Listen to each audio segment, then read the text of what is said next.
देश के अगले सीडीएस अनिल चौहान होने वाले हैं और सरकार ने बुधवार को उनके नाम पर मुहर भी लगा दी है।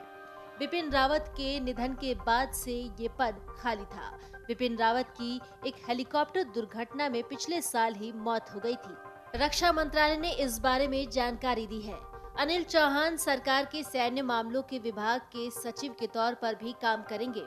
वर्तमान में चौहान एनएससीएस के सैन्य सलाहकार के रूप में सेवा दे रहे थे। पिछले साल मई में अपनी सेवानिवृत्ति के बाद से वो इस भूमिका में थे। जब बालाकोट में हमला हुआ था तब वो डीजीएमओ थे। ऑपरेशन सनराइज उन्हीं के दिमाग की उपज थी। आपको बता दें कि अनिल चौहान का सेना में 40 साल से भी ज्यादा समय का शानदार सैन्य करियर का अनुभव रहा है। सरकार ने lieutenant general Anil Chauhan PVSM, UVSM, AVSM, SM, VSM को अगले चीफ ऑफ डिफेंस स्टाफ के रूप में नियुक्त करने का फैसला किया है। वो सरकार के सैन्य मामलों के विभाग के सचिव के रूप में भी काम करेंगे। अनिल चौहान का सेना में लगभग 40 सालों से भी ज्यादा का करियर रहा है। लेफ्टिनेंट जनरल अनिल चौहान कई कमांड की बागडोर हाथ में रख चुके हैं और जम्मू कश्मीर और पूर्वोत्तर में आतंकवाद विरोधी अभियानों में उनका व्यापक अनुभव रहा है।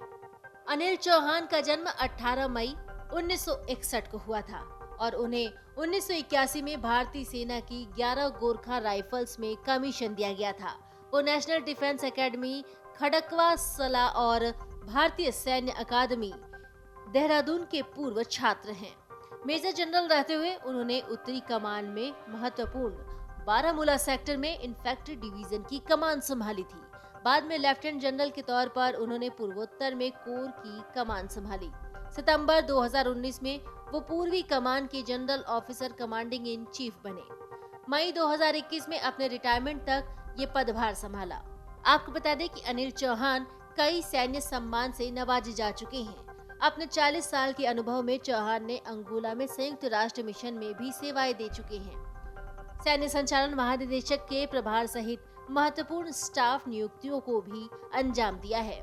अनिल चौहान 31 मई 2021 को भारतीय सेना से रिटायर हुए थे और सेना से रिटायरमेंट के बाद भी उन्होंने राष्ट्रीय सुरक्षा और रणनीतिक मामलों में योगदान देना जारी रखा। सेना में उनकी विशिष्ट और शानदार सेवा के लिए लेफ्टिनेंट जनरल अनिल चौहान को परम विशिष्ट सेवा मेडल, उत्तम युद्ध सेवा मेडल, अति विशिष्ट सेवा मेडल, सेना मेडल और विशिष्ट सेवा पदक से सम्मानित किया जा चुका है। चलिए आपको बताते हैं नए सीडीएस पर ऐसी क्या क्या जिम्मेदारियां होती हैं। 61 वर्षीय चौहान रक्षा मंत्रालय में सैन्य मामलों के विभाग के सचिव के तौर पर भी काम करेंगे। मंत्रालय ने कहा है कि सीडीएस का पदभार संभालते ही चौहान इस अतिरिक्त भूमिका में भी आ जाएंगे। साथ ही वो प्रधानमंत्री की अध्यक्षता वाली न्यूक्लियर कमांड अथॉरिटी के भी मिलिट्री एडवाइजर होंगे।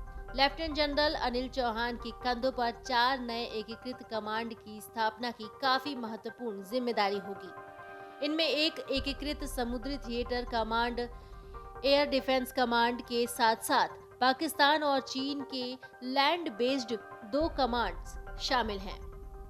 लेफ्टिनेंट जनरल अनिल चौहान पर सेना के तीनों अंगों में सामंजस्य स्थापित करते हुए भारत की सैन्य क्षमता को कई गुना बढ़ाने की जिम्मेदारी होगी। देश के पहले सीडीएस जनरल बिपिन रावत ने ये काम शुरू किया था, जो 8 दिसंबर 2021 को उनके दुखद निधन के बाद अधूरा रह गया।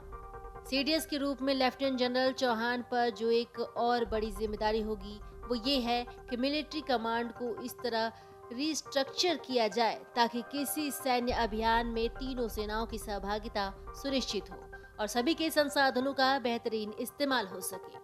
इसके लिए थिएटर कमांड्स की स्थापना भी जरूरी है। चौहान के सामने चुनौती ये है कि सीमित बजट में थिएटर कमांड्स और अन्य सांगठनिक बदलावों के जरिए देश की सैन्य शक्ति को बेहतर कैसे बनाएं। Video desk amarujala.com। डाउनलोड करें अमर उजाला ऐप और पाएं खबरें लगातार। अगर आप ये वीडियो YouTube पर देख रहे हैं तो हमारे चैनल को सब्सक्राइब करें और बेल आइकन को दबाना ना भूलें। अगर आप Facebook पर ये वीडियो देख रहे हैं तो हमारे पेज को लाइक करें।